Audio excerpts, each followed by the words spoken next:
Слушай, iPhone Air полное говно. Он в руке лежит неудобно. У него рамка глянцевая, она постоянно ляпается. Одна камера. Аккумулятор — это вообще стыд. Хватает буквально на полдня. Короче, я хз, что за чудак себе купит такой iPhone. Я бы себе такой точно не брал. Почему ты до сих пор не купил себе iPhone Air? Ведь в нем есть все. Премиальный титановый дизайн, экран 120 Гц, невероятно мощный флагманский чип A19 Pro. Ну и, конечно, он фантастически тонкий, всего 5,6 мм. Наверное, ты не купил его, потому что в этом айфоне слишком много компромиссов. Или потому что он слишком дорогой, $1000 как-никак. Нет, ты не купил его, потому что боишься быть уникальным.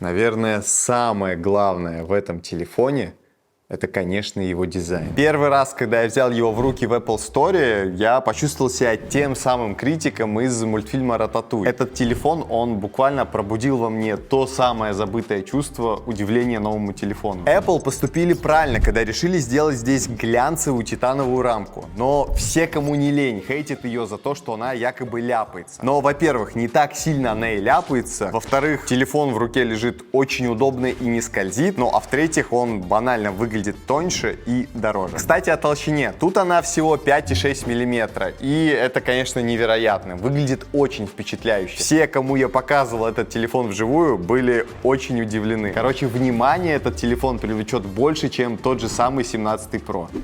Что касается цветов. Их всего 4. Черный, золотой, белый и голубой. Черный. Не советую. В нем iPhone выглядит, как по мне, дешевле. А за счет темных рамок он внешне ощущается менее тонким. Золотой цвет. Он, как всегда, на любителя. Я никогда не был фанатом золотых айфонов. Белый. Мой личный фаворит. Шикарный цвет. И я остаюсь придерживаться своего мнения, что белые цвета в айфонах — это самые лучшие цвета. И голубой. На самом деле тоже неплохой цвет. Под разным освещением он играет по-разному. Иногда это прям белый, иногда он лиловый. Короче, я думаю, что своего покупателя этот цвет точно найдет. Но я все-таки буду брать себе именно белый iPhone. Несмотря на то, что главная фишка этого телефона — это толщина, я уверен, что многие из вас все равно захотят надеть на него чехол. И вот тут самое главное — не наделать ошибок, ведь каждый миллиметр у нас на счету. Что ж, начнем с оригинального бампера.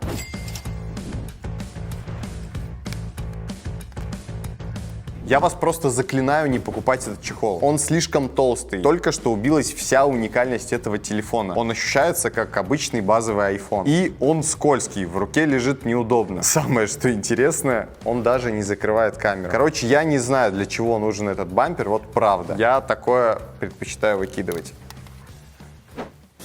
Clear Case.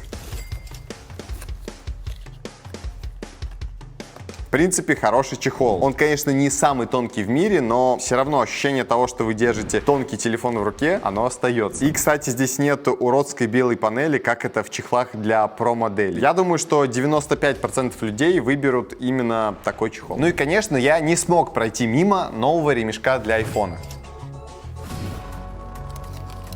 Весь этот процесс очень муторный и не быстрый. Мне уже не нравится этот ремешок. Ну, вот так вот это все выглядит. Крепится ремешок прямо к чехлу. И по материалам, вот честно, не докопаться. Я, кстати, очень сильно удивился, когда узнал, что он здесь даже магнитный. Но с точки зрения практичности, как будто бы хрень. Я, честно говоря, не понимаю. Это я вот так вот с ним на повседневку должен ходить? Или мне каждый раз нужно геморроиться с этими завязочками? Короче, хз. Девочкам, возможно, и зайдет. Я сам лично видел, как некоторые девчонки носят телефон на ремешке. Напишите в комментариях, что вы думаете по этому поводу, может, я чего-то не понимаю. Ну и вишенка на торте — это фирменная батарейка MagSafe для iPhone Air.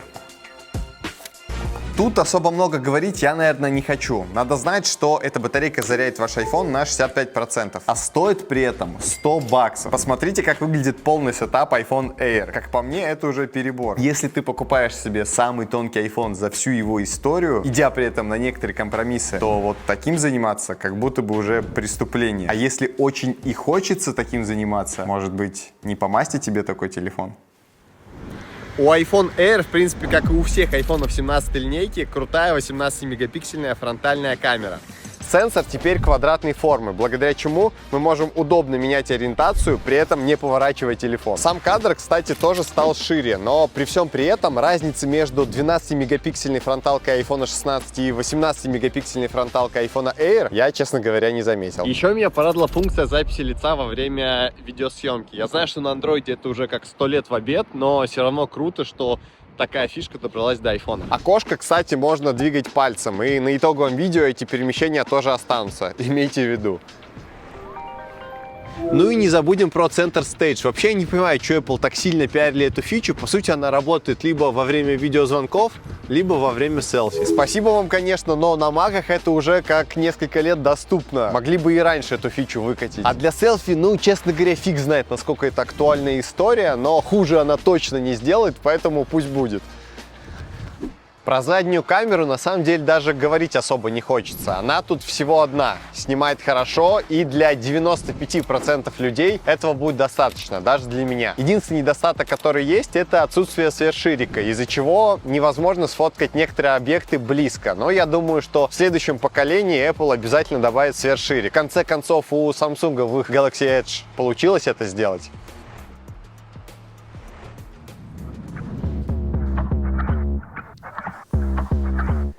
У этого айфона флагманский чип A19 Pro. Будет ли он тянуть игры? Да, будет. Будет ли он при этом греться? Да, он будет греться сильнее прошки. Но камон, часто вы вообще играете в игры на телефоне? А во флагманские по типу Death Stranding? Я, честно говоря, вообще хз, чем занимаются по жизни люди, которые готовы вываливать по 2000 за игру на iPhone. Ладно, самое главное, что система вместе с этим чипом и экраном 120 Гц работает вообще без нареканий. Мне буквально не к чему придраться. Кстати, по экрану. Диагональ здесь 6,5 дюймов. И это прям золотая середина между прошкой и Pro Max. Мне пользоваться максимально комфортно. А сейчас я вам расскажу про самый главный минус этого телефона. И это не аккумулятор и не камера. Это динамик, а точнее его отсутствие. В iPhone Air у нас лишь один динамик, расположенный сверху. И если для вертикального контента это еще не так критично, то когда я смотрю горизонтальные видосы, ну это ужасно. Это просто невозможно смотреть.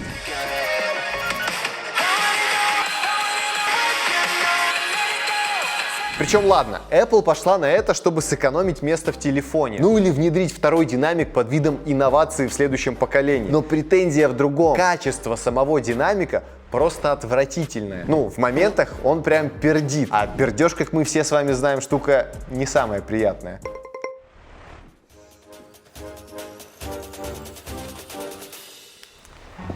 Автономность. Вот он, камень преткновения iPhone Air. И да, и нет. Попробуйте понять меня максимально правильно перед тем, как писать комментарий, что я, конечно же, не прав. Целый год я ходил с iPhone 16 Pro. И как думаете, насколько хватало его заряда? Меньше, чем на сутки. Примерно к 6-7 вечера при не самом активном пользовании этот телефон уже был не жилец. И вот с iPhone Air ситуация похожая. Мне хватает его примерно на 9 часов в день. На YouTube уже успели отснять кучу тестов батареи. И в них iPhone Air держит заряд плюс-минус как базовый 17 iPhone. Короче, в этом айфоне нету прям явной проблемы с аккумулятором. Тут же еще стоит понимать сценарий пользования телефоном, потому что есть люди, кому и Pro Max с его большой батарейкой не хватит. У меня вот вообще иногда бывают дни, когда вечером на айфоне остается 20%, поэтому фиг знает, насколько это большая проблема, вот реально. Давайте будем честны, какой бы iPhone у вас сейчас ни был, хоть самый новый, хоть старый, вы в любом случае будете подзаряжать его в течение дня. Это, к сожалению, так, и от этого никуда не убежать. Тем более, все чаще и чаще нам приходится пользоваться сервисами из 3 букв, если вы понимаете, о чем я, которые еще сильнее высаживают ваш аккумулятор.